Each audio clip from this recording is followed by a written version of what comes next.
વસંત ઋતુ આવી એટલે જાણે પ્રકૃતિ નવી સાસે શ્વાસ લેતી હોય એવું લાગે છે.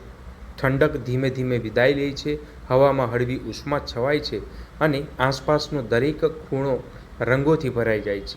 ખાસ કરીને આ ઋતુમાં કેસુડાના ઝાડો જ્યારે લાલ નારંગી ફૂલોથી જે ખીલી ઉઠે છે ત્યારે દૃશ્ય માત્ર આંખોને નહીં પરંતુ મનને પણ મોહી લે છે.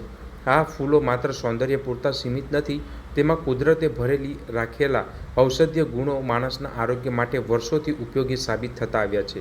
આ જ કુદરતી ખજાનાને નવસારીના પર્યાવરણ પ્રેમી એવા અમિત પટેલે એક નવી દિશા આપી છે.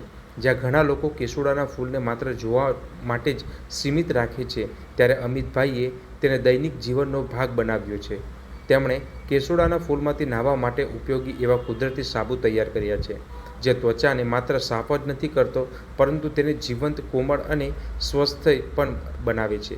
વસંત ઋતુમાં કેસુડાના ફૂલને ગરમ પાણીમાં ઉકાળીને તે પાણીથી નાહવાથી પરંપરા આજે અનેક ગામડાઓમાં જીવંત છે.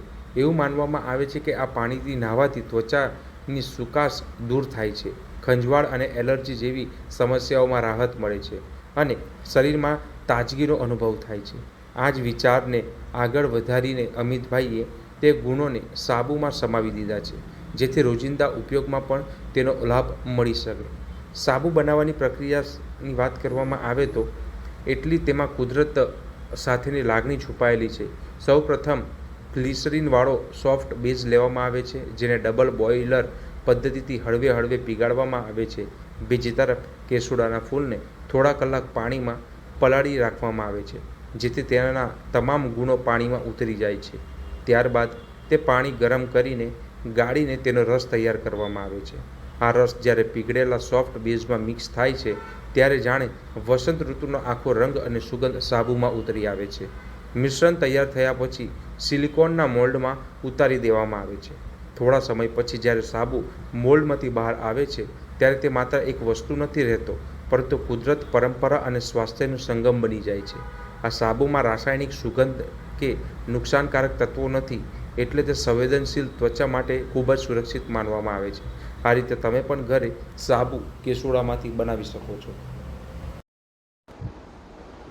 નમસ્કાર, હું અમિત પટેલ. આજ આપની સમક્ષ લઈને આવ્યો છું કેસુડાના સાબુ. હાલ આપણે વસંત ઋતુ ચાલી રહી છે. વસંત ઋતુમાં કેસુડાના ફૂલ ખૂબ મોટા પ્રમાણમાં ખીલે છે અને હાલ તો તે ઓછા જોવા મળે છે, પણ જંગલ વિસ્તારમાં આ કેસુડાના ફૂલ વધારે પ્રમાણમાં જોવા મળે છે. અને આપણે શિયાળાની જે ઋતુ જાય પછી જે આપણી ત્વચા જે ખરી એ શુષ્ક બની જાય છે, એને મેન્ટેન કરવા માટે આપણે એને કેસુડાના ફૂલથી આપણે નાહવું જોઈએ. અને તમે જાણો છો કે જૂના જમાનામાં જ્યારે હોળી ધૂળેટીનો તહેવાર હોય ત્યારે કેસુડાના ફૂલોનો કલર બનાવવામાં આવતો, જેનાથી આપણી ત્વચા જે ખરી, જે શિયાળામાં જેને નુકસાન પહોંચ્યું હોય એ ત્વચાને આપણે નુકસાનની ભરપાઈ કરી શકીએ. એના માટે કેસુડાના રંગથી આપણે હોળી રમવામાં આવતી. આ જે આયુર્વેદિક વસ્તુ છે ફૂલ, એને આપણે કાયમ કઈ રીતે ઉપયોગ કરી શકીએ? તો એક સાબુ બનાવીને, બીજું કે આ કેસુડાના ફૂલને પાણીમાં પલાળી ગરમ કરીને એ પાણીથી નહાવાથી. અને આ સાબુ જે ખરા એ તમે ખૂબ આસાનીથી બનાવી શકો છો ઘરે. તમારે સોપ બેઝ લઈ લેવાનો છે, ગ્લિસરીનવાળો, અને સોપ બેઝને આપણે એક વાસણમાં લઈ અને બીજું એક વાસણ લેવાનું છે, ગેસ પર કે ચૂલા પર મૂકી એને પાણી રાખી, એક જેમાં સોપ બેઝ લેવાનો હોય એ પાણીને તરતું રહે પાણીમાં એ રીતે એને મૂકી દેવાનું હોય અને અંદર સોપ બેઝ કટ કરીને મૂકી દેવાનું હોય છે, જેનાથી એ સોપ બેઝ પીગળી જાય. અને એક બાજુ કેસુડાનું જે ફૂલ છે એને પાણીમાં પલાળી રાખવાનું હોય છે 2 કલાક.